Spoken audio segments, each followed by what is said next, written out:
Hello guys, मी माधुरी. मी आज आलेले आहे स्काय फ्लाइट ट्रॅम्पोलिन पार्क. चला मग बघूया आपण आतमध्ये काय काय गोष्टी आहेत. पुण्यात पहिल्यांदाच झोका तोडायचं स्वप्न पूर्ण करा.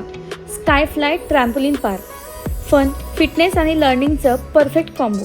येथील धमाल ॲक्टिव्हिटीजमध्ये आहेत free jump airbag, giant dodge ball, basketball madness, tight rope walking, professional trampolines आणि ball jumper, zorbing ball, foam pit, climbing ball, hurdle course, ninja warrior track आणि बिगेस्ट डोनट राईड. लहान्या मुलांसाठी आहे फ्री प्ले एरिया आणि मस्तीभरी drum zone आणि हो, free फूट मसाजसुद्धा. लवकरच इथे येत आहेत arcade game, fish spa, cool cafe आणि party hall, ninja warrior game, zip line आणि रोबोटिक्स वर्कशॉपसुद्धा. पत्ता आहे फलाहार जवळ, अश्वानी गॅलेक्सी समोर, Kaspate Vasti, Wakad. Sky fly trampoline park. चला उडूया मजेने.